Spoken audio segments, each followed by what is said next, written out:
পারাপারের সেই যুগ বাসি হয়েছে অনেক আগে। নাব্য সংকটের কারণ দেখিয়ে ব্রহ্মপুত্র নদের পাড়ে পড়ে থাকা রেলওয়ে ওয়াগন, যাত্রী ও মালামালবাহী ফেরি, রেল লাইন এবং জাহাজ বিক্রি করে দিয়েছে মেরিন বিভাগ। ফলে গাইবান্ধার বালাসী ও জামালপুরের বাহাদুরাবাদ রুটে আর চলে না এসব নৌযান। বর্ষায় ফুসে উঠলেও শুষ্ক মৌসুমে ভেসে ওঠে যমুনা ব্রহ্মপুত্রের কঙ্কাল।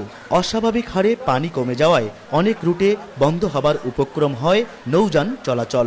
ভোগান্তি বাড়ে যাত্রীদের। পরিস্থিতি মোকাবেলায় দুই পারে প্রায় 150 কোটি টাকা খরচ করে দুটি টার্মিনাল নির্মাণ করেও নাব্য সংকটের কারণে ফেরি চালাতে পারেনি আগের সরকার।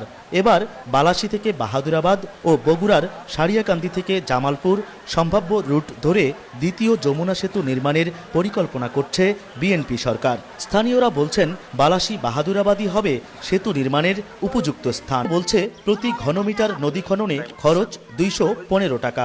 একে বেঁকে বয়ে চলা ব্রহ্মপুত্র নদে বালাসী থেকে বাহাদুরাবাদের দূরত্ব শুষ্ক মৌসুমে প্রায় 22 কিলোমিটার। পানি উন্নয়ন বোর্ডের তথ্য মতে কোথাও কোথাও এই নদের প্রস্থ 15 কিলোমিটার।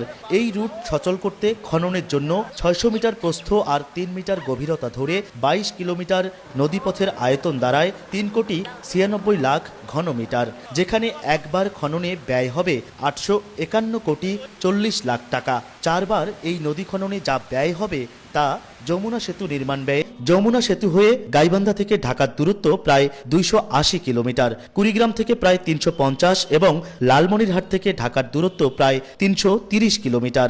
বালাসীঘাট থেকে বাহাদুরাবাদ পর্যন্ত প্রায় 4 কিলোমিটার সেতু নির্মাণ করা হলে প্রায় 140 কিলোমিটার কমবে গাইবান্ধার সঙ্গে ঢাকার দূরত্ব।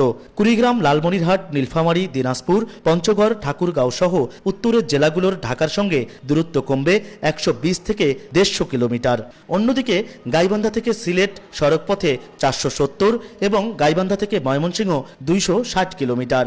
আর সেতু নির্মাণ হলে এখান থেকে জামালপুর 30, ময়মনসিংহ 85, টাঙ্গাইল 100, গাজীপুর 120 এবং সিলেটের পথ 260 কিলোমিটারে নেমে আসবে। সর্বোপরি উত্তরের 8 জেলার সাথে রাজধানী, সিলেট, ময়মনসিংহ অঞ্চলের সাথে যোগাযোগে সময় ও দূরত্ব অনেক কমে যাবে।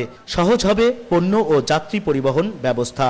উত্তরবঙ্গের অধিকাংশ যানবাহন যমুনা সেতুর উপর নির্ভরশীল হওয়ায় অতিরিক্ত চাপ ও যানজট সৃষ্টি হচ্ছে। বিকল্প রুট না থাকায় উত্তরাঞ্চলের মানুষের যাতায়াত ব্যয়, সময় ও দুর্ভোগ উল্লেখযোগ্যভাবে বেড়ে যাচ্ছে। বিএনপির নির্বাচনী অঙ্গীকারের অংশ হিসেবে বর্তমান বিএনপি সরকার 2033 সালের মধ্যে দ্বিতীয় যমুনা সেতু নির্মাণের পরিকল্পনা করছে। দ্বিতীয় যমুনা সেতু কোথায় নির্মাণ করা যায়, দৈর্ঘ্য কেমন হবে এবং কত টাকা ব্যয় হবে সে বিষয়ে সম্ভাব্যতা যাচাইয়ের কাজ শুরু হয়েছে।